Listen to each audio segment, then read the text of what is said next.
What's this? Around the same time that NBC is reporting the fracturing of this government coalition, there's a bunch of layoffs being reported at various digital media outlets. I wonder why that is.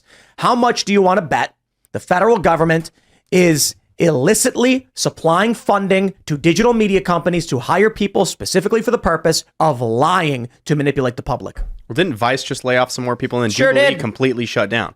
Jezebel's gone. Yeah, Jezebel. But that's just a public service. That's good for everyone. No coincidence. Yeah, no coincidence. And they're like, you know what? Our business isn't aligned. And I'm not saying that these companies are funded by the CIA or anything like that. But if you do the research, and there's a lot of stories that we've talked about over the years, and stories that I've covered several years ago, you do often see this.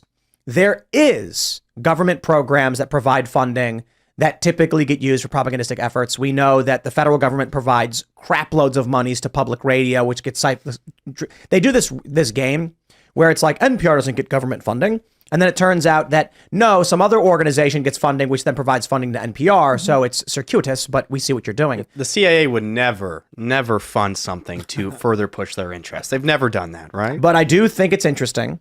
And that's all I'm saying. I am not saying I have any evidence. I'm saying it's very interesting that whenever you get these stories of like government programs ending, there's a bunch of layoffs in the corporate press. Huh. How about that? So what's the story about? The tech companies were colluding with the government to suppress the free speech of American citizens in violation of the First Amendment. They got caught. The Republicans are shutting them down, and now they're whinging about it.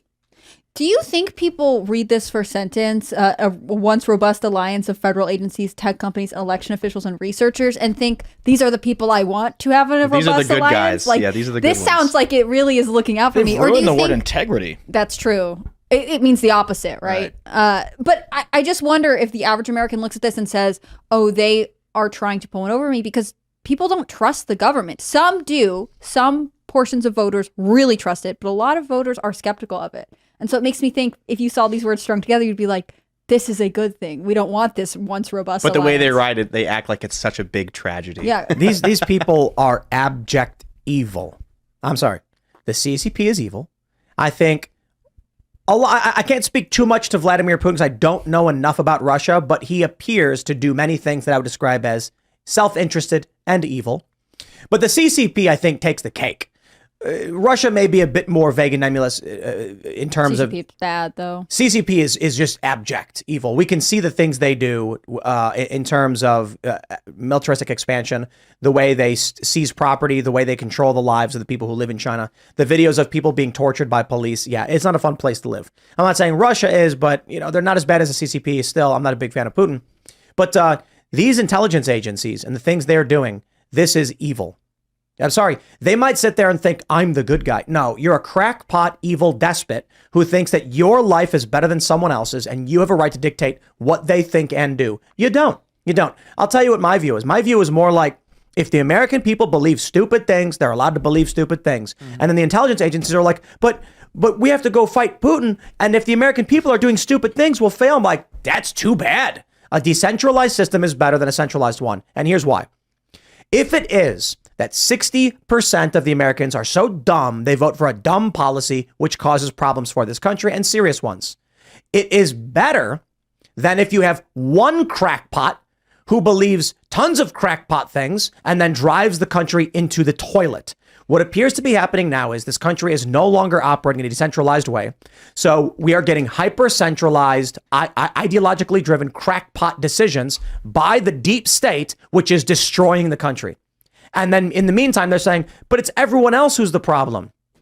Dude, let grandma post her stupid memes on Facebook. Let people be wrong and let the best ideas win.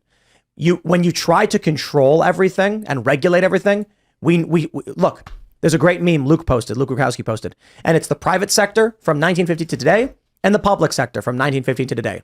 And guess what? The private sector, it's like, this gigantic box computer in a warehouse and then a cell phone. And the public sector, everything's the exact same. Nothing improves. What these people do is they're stuck in this stagnant reality where they can't adjust to the changing world, and they think that the solutions are going to be 50-year-old solutions. They think that they have to control the minds of the American people, but this stagnates our ability to solve our own problems.